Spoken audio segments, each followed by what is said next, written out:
Hello everyone, welcome back to my YouTube channel commerce Vidya. आज हम करने वाले हैं डेथ ऑफ अ पार्टनर का एक नेक्स्ट पार्ट, जिसमें आने क्या वाला है सीबीएसई लेवल का क्वेश्चन। आपको पता है मैं हर चैप्टर का पहले आपको इंट्रोडक्शन देता हूं, फिर समझाता हूं कि चैप्टर का मीनिंग क्या है, इसमें क्या क्या कॉन्सेप्ट्स करने वाले हैं, उसकी क्लैरिटी लेते हैं। उसके बाद हम स्टार्ट करते हैं कि इस चैप्टर का एक क्वेश्चन जो ऑलरेडी सीबीएसई के किसी एग्जाम में आ चुका है या जिस तरीके का क्वेश्चन आता है उसके रिलेटेड हम वो क्वेश्चन करते हैं। तो आज मैं डेथ ऑफ अ पार्टनर का, जो मैंने लास्ट वीडियो में आपको समझाया था, डेथ में कौन कौन सी चीजें आती हैं, उसका आज हम एक क्वेश्चन करने वाले हैं। ठीक है, अच्छे से समझना। और अगर आपने मेरी लास्ट वीडियो नहीं देखी है तो इस वीडियो का आपके लिए कोई मीनिंग नहीं रहेगा। तो please please go back to that video, watch it once, then please come to this video, you will be able to understand it perfectly. ठीक है, चलो स्टार्ट करते हैं। मैं ये वाली बुक से क्वेश्चन करवा रहा हूं डेथ ऑफ अ पार्टनर का। क्वेश्चन आपकी स्क्रीन के ऊपर ये रहा, आप अच्छे से समझ लो। Sharma, Verma and Goyal are partners in a firm.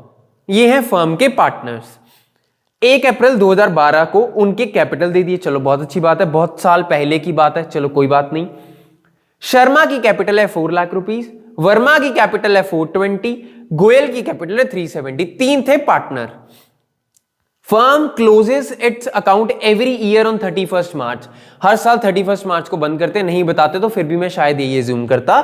उसके बाद वर्मा डाइड ऑन 30 सितंबर 2012। अब एक इंसिडेंस हुआ है कि वर्मा की डेथ हो गई है। वर्मा की डेथ हुई है 30 सितंबर 2012 को। 2012 को डेथ होगी, चेक कर लेंगे कब हुई। अप्रैल, मई, जून, जुलाई, अगस्त, सितंबर। 6 महीने बाद साल के, जब साल शुरू हुआ उसके 6 महीने के बीच बीच में उसकी डेथ होगी 30 सितंबर को। In the event of death ये सारी चीजें थी। इंटरेस्ट ऑन कैपिटल 10%, हमें पता है बाई साइड पे देना है। The deceased partner legal representative को गुडविल मिलेगी। फर्म हैड रिजर्व फंड पड़ा है 2,10,000 का, ये डिस्ट्रीब्यूट कर देंगे। ठीक है, और उसके बाद लिखा है हिज शेयर ऑफ प्रॉफिट, जो मैंने बताया था लास्ट, प्रॉफिट की शेयर को कैसे करना है, किस तरीके से बांटेंगे। His share of profit till the date of death will be calculated on the basis of sales. मैंने कल 2 तरीके बताए थे, on the basis of time, on the basis of turnover sales.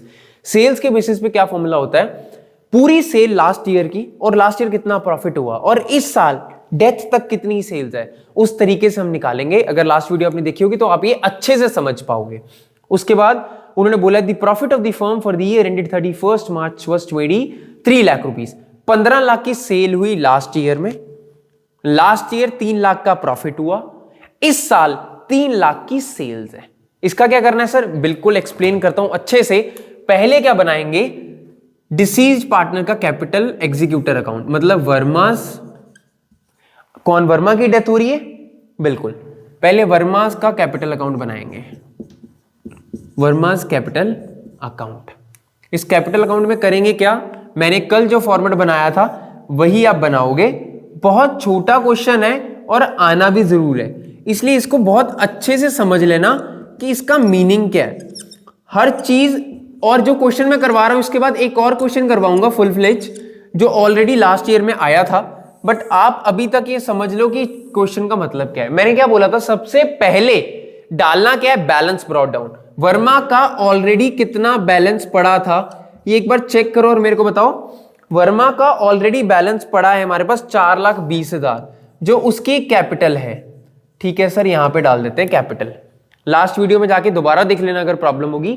सबसे पहले तो बैलेंस डालूंगा, ये एग्जैक्ट जो आपने पार्टनर कैपिटल अकाउंट बनाया था ना रिटायरमेंट में, ये एग्जैक्ट वही अकाउंट है, बस उसमें से एक अकाउंट बाहर निकाला है। अगर मान लो यहां पे रिटायर हो जाता ना तो यहां पे ये अकाउंट बनाते आप। ठीक है, 4, यहां 3 अकाउंट बना देते। किसका, पहले शर्मा का, फिर वर्मा का और फिर गोयल का। ये रहा शर्मा, वर्मा, गोयल। अब मैं क्या कर रहा हूं, ये वर्मा का अकाउंट डेबिट और क्रेडिट ये रहे, डेबिट वर्मा का इधर, क्रेडिट इधर, बस और कुछ नहीं करना। सब कुछ वैसे ही डालना है जो वहां पे डालते थे। रिजर्व यहां डिस्ट्रीब्यूट होगा, सैलरी यहां दी जाएगी, इंटरेस्ट ऑन कैपिटल यहां दिया जाएगा, इंटरेस्ट ऑन ड्रॉइंग इधर, ड्रॉइंग इधर, प्रॉफिट इधर, रिजर्व इधर, लॉस इधर, रिवैल्यूएशन प्रॉफिट इधर, रिवैल्यूएशन, सारी आइटम्स वैसी ही रहेंगी। ठीक है, अब सबसे पहले तो मेरे को कैपिटल दी थी, मैंने डाल दी। उसके बाद उन्होंने बोला कि इंटरेस्ट ऑन कैपिटल हमें 10% देना है, तो 10% के लिए मैं यहां profit and loss suspense account लिख देता हूं, profit and loss suspense account. इसमें डालेंगे इंटरेस्ट ऑन कैपिटल। अरे सर इंटरेस्ट ऑन कैपिटल को profit and loss suspense account में क्यों डाल रहे हो? इसके पीछे रीजन है। सस्पेंस अकाउंट उस चीज में जाती है जो अभी हमने पे नहीं किया। 30 सितंबर आ गया है, हमने 31 मार्च को इंटरेस्ट ऑन कैपिटल देना है, हम उससे पहले उसका हिसाब बना रहे हैं क्योंकि डेथ कभी भी हो सकती है किसी की भी, इसलिए हम इसको सस्पेंस अकाउंट में डील करते हैं। अब 4,20,000 इस बंदे की कैपिटल है और इंटरेस्ट ऑन कैपिटल है हमारा 10%। और इस बंदे की डेथ कब हो गई? वर्मा की 30 सितंबर को। सर पूरे साल का दे देते हैं ना। क्यों दे पूरे साल का? 6 महीने का मिलेगा ना। तो डेथ हो गई बंदे की 30 सितंबर को, तो 6 महीने का मल्टीप्लाई 6/12, ये आपके पास आएगा 21,000। क्या आया ये? Interest on capital. पहला पॉइंट 21,000 मैंने यहां पे डाल दिया। देखो अगर किसी को कोई प्रॉब्लम है तो। मैंने कैपिटल का बैलेंस लिया, कैपिटल के बैलेंस को मल्टीप्लाई किया इंटरेस्ट ऑन कैपिटल से, मल्टीप्लाई 6/12, तो मेरे पास 21,000 क्या आ गया? 21,000 मेरे पास profit and loss suspense account, bracket में मैंने लिख दिया इंटरेस्ट ऑन कैपिटल है। सर ये इधर डाल देते हैं। इंटरेस्ट ऑन कैपिटल पार्टनर को देना होता है और जो भी चीज देनी है पार्टनर को उसको क्रेडिट करना है, जो भी पार्टनर से लेनी है वो डेबिट होगा, हमेशा ये ध्यान रखना, ठीक है। इंटरेस्ट ऑन कैपिटल डन हो गया। उसके बाद उसकी गुडविल पड़ी है। अब मैंने एक लॉजिक बताया हुआ है। सर बताओ क्या लॉजिक है? लॉजिक ये है कि जो बंदा सेक्रीफाइस करेगा गुडविल उसी को ही मिलेगी। अब आप मेरे को बताओ इसमें सेक्रीफाइस कौन कर रहा है? सेक्रीफाइस तो वही करेगा ना जिसकी बेचारे की डेथ होगी। सर उसकी डेथ होगी, उसने सेक्रीफाइस क्या किया? उसने अपना शेयर सेक्रीफाइस किया, प्रॉफिट छोड़ गया वो बंदा। अब उसका प्रॉफिट किसको मिलेगा? शर्मा और गोयल को। उसने सेक्रीफाइस कर दिया, गुडविल मिलेगी किसको? शर्मा और गोयल देंगे गुडविल वर्मा को, क्योंकि वर्मा ने सेक्रीफाइस किया है। जिसकी डेथ हो रही है उसको गुडविल मिलेगी। कौन देगा? शर्मा और गोयल। तो बाय साइड में क्या लिखूंगा? ये कभी भी कैश में नहीं होगी, मैक्सिमम टाइम ये कैश में नहीं होगी। तो by Sharma's capital account, by Goyal's capital account. Goyal का कैपिटल अकाउंट और शर्मा का कैपिटल अकाउंट। अब देखते हैं कितनी गुडविल है। सीधी दे दी गुडविल, कोई प्रॉब्लम नहीं है। 35,000 रुपए हमें गुडविल दे दिया, ये उसका डायरेक्ट शेयर दिया हुआ है। इसको कौन सी रेशो में डिवाइड करूंगा? गेनिंग रेशो में डिवाइड करूंगा। इस क्वेश्चन में नहीं है तो इक्वल मान लिया 1:1, तो 35,000 को डिवाइड कर दूंगा 17,500। बाय साइड पे गुडविल दे दी है मैंने, बात खत्म, ठीक है। उसके बाद क्या देना है? उसके बाद देखो रिजर्व फंड लिखा है, एक 2,10,000 का रिजर्व है, यही डिस्ट्रीब्यूट कर देते हैं उसको। 2,10,000 का उसके पास है हमारे पास रिजर्व फंड, और 1/3 करेंगे तो ये 70,000 रुपए आएगा। 70,000 रुपए रिजर्व। 1/3 क्यों किए? 3 पार्टनर है और उसका 1:1 है। Reserve fund 70,000। अब बोलोगे सर एक काम करो, ये आपने 21,000 इंटरेस्ट ऑन कैपिटल निकाला था 6 महीने का, रिजर्व भी 6 महीने का ही दे देते हैं। रिजर्व कभी भी हम ऐसे डिवाइड नहीं करते मंथली बेसिस पे। क्यों? क्योंकि रिजर्व बनता है ईयरली बेसिस पे, तो वो डिस्ट्रीब्यूट ऑलरेडी हो चुका है, ये ऑलरेडी बना हुआ है। ये तो आगे बनने वाली चीज है ना, ये ऑलरेडी बना हुआ है रिजर्व, हमने डिस्ट्रीब्यूट कर दिया क्योंकि पार्टनर्स ने बनाया था ये, ठीक है। इसके बाद हम करने वाले हैं सबसे important point, by profit and loss suspense account. इसका मतलब क्या है? Share in profit. उसका कितना शेयर होगा प्रॉफिट में, इसकी कैलकुलेशन ध्यान से समझना, बहुत ध्यान से कैलकुलेशन समझनी है इसकी। लिखा क्या हुआ है? ये साल स्टार्ट हुआ था 2012 में, उन्होंने लिखा है 2011-12 में हमारी सेल्स हुई है 15 लाख की, ठीक है, समझ आ गया। 2011-12 में हमारा प्रॉफिट है 3 लाख रुपए, समझ आ गया। अभी वो ये कह रही है डेथ तक प्रॉफिट, इस साल का प्रॉफिट नहीं, सेल्स टिल डेथ, अभी तक की डेथ पे सेल हुई है 3 लाख। सर इससे क्या निकालेंगे? इससे निकालेंगे कि उस बंदे का इस साल का कितना प्रॉफिट बनता है जो उसको मिलना चाहिए। पिछले साल 15 लाख की सेल करी थी, 15 लाख रुपए की सेल हुई थी लास्ट ईयर में, ठीक है, उस पे 3 लाख का प्रॉफिट हुआ था। अच्छा 3 लाख रुपए प्रॉफिट हुआ था जब 15 लाख की सेल की थी लास्ट ईयर, ठीक है। इस बार उसको बेस मान लिया। इस बार अभी तक डेथ तक कितनी सेल हुई है? 3 लाख। तो जब प्रॉफिट निकालने का हमारा लॉजिक क्या था यहां पे? अभी हमने ऊपर रखनी है प्रॉफिट जो 3 लाख रुपए दिया हुआ है। ये कितने की सेल पे है? 15 लाख की। मेरे को कितने की सेल पे निकालना है? 3 लाख की। फॉर्मूला लिखवाया था मैंने लास्ट वीडियो में, ध्यान से समझ लेना। प्रॉफिट है 3 लाख रुपए का, ये है सेल्स 15 लाख रुपए की लास्ट ईयर की, और ये है सेल्स टिल डेथ तक की सेल। ये फॉर्मूला है हमारा कैलकुलेट करने का टर्नओवर बेसिस से कि कैसे कैलकुलेट करेंगे शेयर इन प्रॉफिट।